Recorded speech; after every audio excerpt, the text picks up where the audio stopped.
Welcome back to the Crown Chronicles podcast with me, your host, Ashley Nicole, where we talk about the journey of having the audacity and the gall to be your most empowered, your whole self, your soul self in this journey called life on this very much so floating rock as we navigate life, humanity, consciousness, and energy.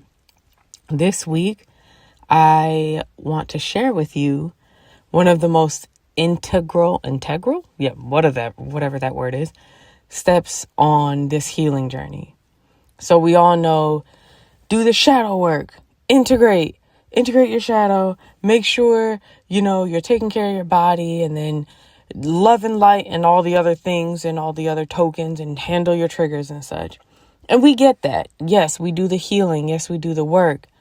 But what really instills everything that this journey is, part of. And it's remembering your joy on every step of the way. And I know that may sound like preposterous, that a spiritual awakening, a Kundalini rising, dark nights of the souls, tower moments can include joy.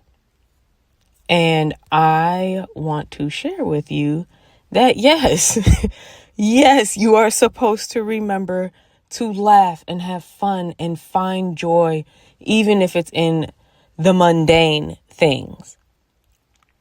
Even if it's, okay, I got out of bed today. All right, well, my feet hit the ground and there's joy because I can feel the ground underneath my feet. Maybe it's not like the high dopamine expression of joy, but it's something that gives you a spark of, oh, okay, I'm here. And there's something I can be appreciative of. Because joy and gratitude, for me, I feel like they definitely sort of go hand in hand. One comes with the other. It's not one after the other. They just come together. And it's like, oh, okay, that's a cute little package. And you just keep going. But that's like, when people say be grateful for everything that you have, and it's like, no, bitch, like clean water is a necessity. And that's the bare minimum of what I can have. I don't mean find the bare minimums and be grateful or find joy in that. I mean like intentionally create things that bring you joy or bring you gratitude. And sometimes that means you're going to look in the mirror and you're just going to make a silly face, or you're going to be dancing around. You're going to put on a random ass accent on your voice. Something that brings you joy to remind you like, hey, yo, motherfucker, like, yes, I'm a celestial intergalactic being.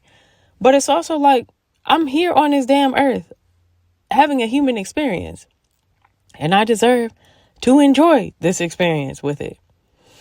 Also, on the energetic and the soul level expression of joy, the purest soul on this planet, before anything ever touches it, is a newborn child.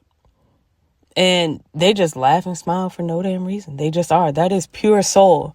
So yes, your inner child, before all the conditioning and all the shaping and taboos and norms and all the other shit that the world gives it, is pure soul. And so to me, a spiritual awakening or your journey in this life is getting back to your pure soul essence. Which means, you're going to nurture that inner child and remind yourself of the joy. And when you're intentional about it, it also builds that trust within yourself. Whether it's your inner child, whether it is you as the adult now, it's just simple, basic trust saying like, hey, I'm also going to do the work, but it's not a militant thing. I don't have to do, robotics of this healing. I get to enjoy myself at some point. And I think, or what I've seen, is that's not talked about enough. It's, I'm always doing the work. Make sure you do the work. Don't bypass. Make sure you do the work. You got to make sure that this is happening. And it's just like, okay, motherfucker, let me breathe.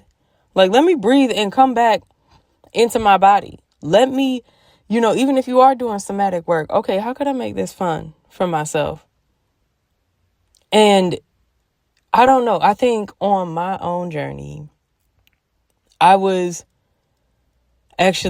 super ungrounded, and I was doing massive amounts of energy work on myself. Like, if I clocked in for the day, like, I'm working like 10 hours a day, and I'm wondering why I'm so fucking ungrounded, why my head hurts, and then also, like, why am I seeing signs with everything, and everything has another meaning, and it's just fully ungrounded. And joy honestly brings you back down to earth.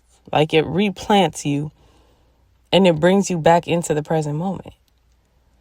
And it's enjoying that moment of joy, whether it's with yourself, whether you're co-regulating with other people, whether you're honestly just flowing within, like, all right, you know what? I'm just going to go out into the fucking world and I'm going to get myself a good meal. And then if I want to go to the library after, go to the park, watch the sunset, go to the lake, go to the beach, something else, the joy is going to come with you. And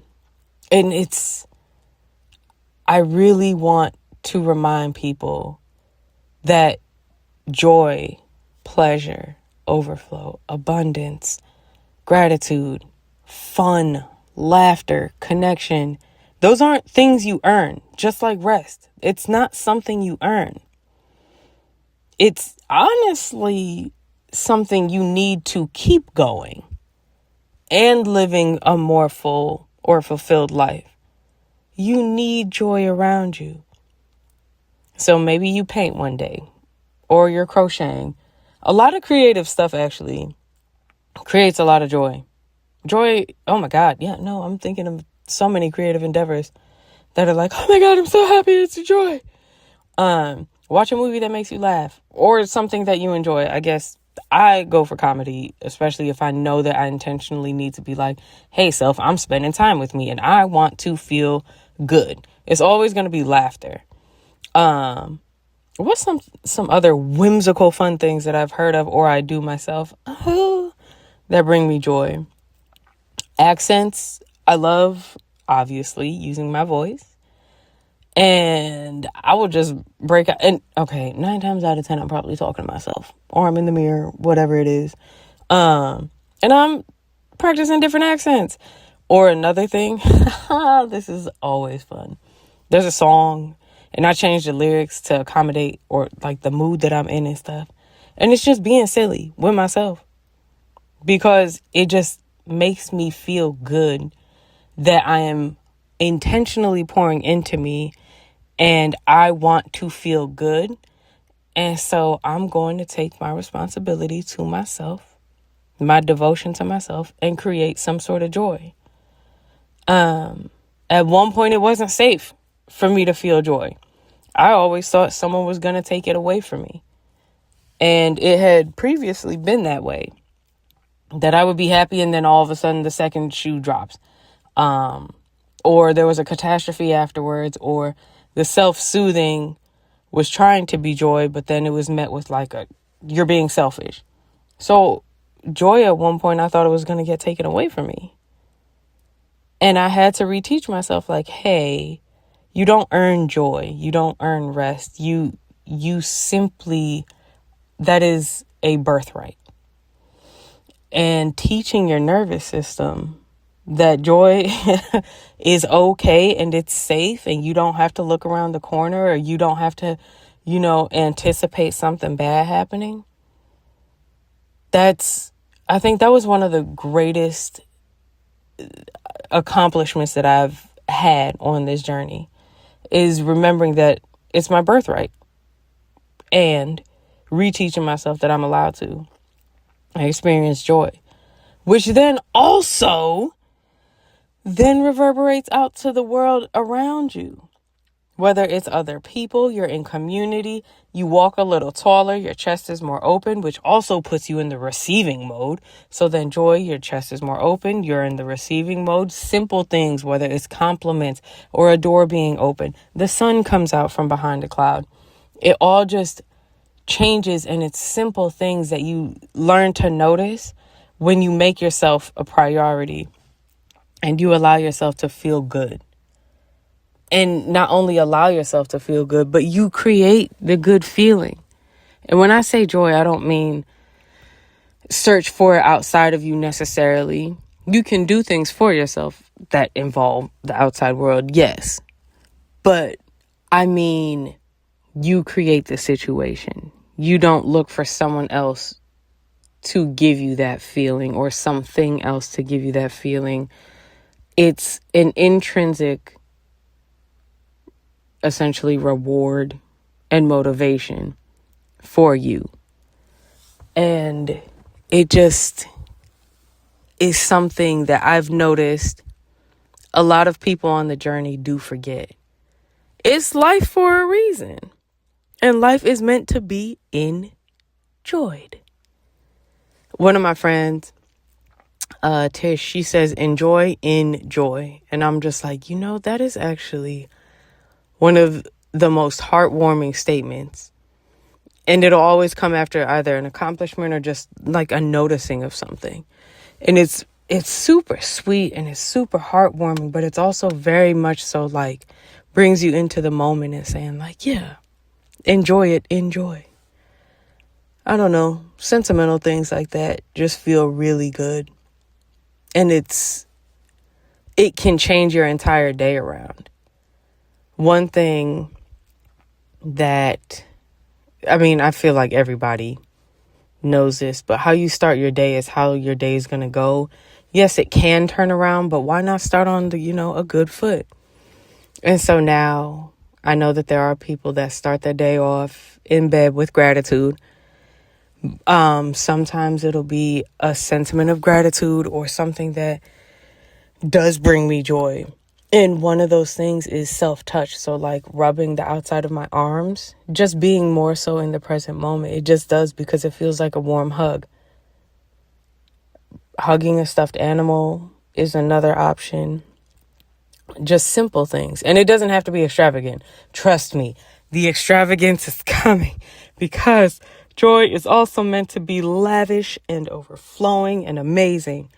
I'm talking about the point where people just forget that this is something they should, basic maintenance. I brush my teeth every day. I shower every day. Find joy, create joy for myself every single day. Because again, I don't think people talk about spiritual awakening. It comes in 7 stages, and like it's very militant or like very rigid. Not that any part of this fucking journey is at all predictable. But like we gotta throw enjoy it like steps 3, 17, and 26, because it is so forgotten about. And then that reminds yourself like, okay, this is worth it. Not only am I worth this journey and this quote unquote work or this change, it's just reminding yourself like, yeah, okay, well, this also makes this worth it. Because once your mindset and the lenses that you look through are intentionally looking for joy and how you can enjoy that moment, more of it automatically comes to you, because those are the lenses that you have on. There was someone, I forgot who it was. 2 things. Instead of, a lot of people are pre-programmed or pre-wired for triggers. Someone was like, okay, well, instead of triggers, look for glimmers. And it's just cute little nods from the universe or just serendipitous moments or items when you're like, oh, that was a glimmer. And it's just like a cute little sparkle of glitter from the universe. Another person said, just look for hearts wherever you go. Honestly, my camera roll is full of shit that is like in a heart shape. And it's not by my doing. It's just the universe. Whether it's a leaf, whether it's a random sticker, if there's a painting over somewhere, if there's a raindrop in the shape of a heart, you're looking for these things, and that's what you're noticing. And it's because your focus is on the heart. And it's the exact same thing with joy, pleasure, fun, laughter, connection. It's the exact same thing, but not hunting it out. That's the very big difference. When you program your soul, like, okay, soul is programmed to joy. It'll naturally come to you, and then your higher self is like, hey, look, there's an opportunity for laughter or fun. However, if you go searching for it and like, I'm on the hunt, you take the fun out of it, because now you've turned it into a task. That's not what we're talking about here. Just genuinely wiring your brain, your mind, your body, just to like intentionally say like, I deserve to experience this, and I'm going to create this for me. And as you create it for yourself, you also are signaling to the universe, God, source, yes, that, yeah, this is what I want. I deserve to feel more of or to see more of. And it's like, you right. You're the creator. I'm following you. I got you, shorty.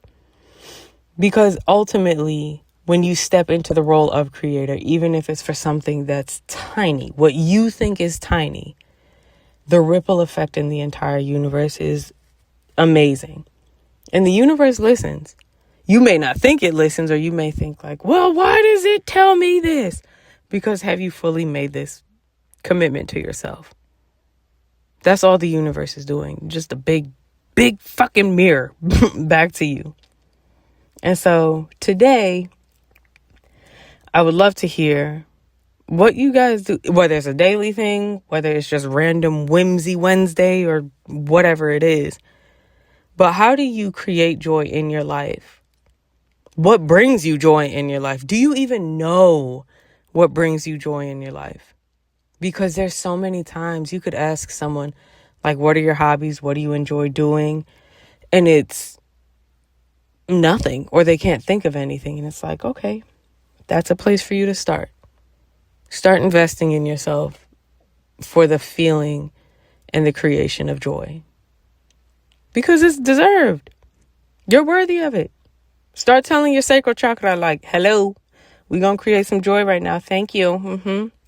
And then just watch it flow. I love it.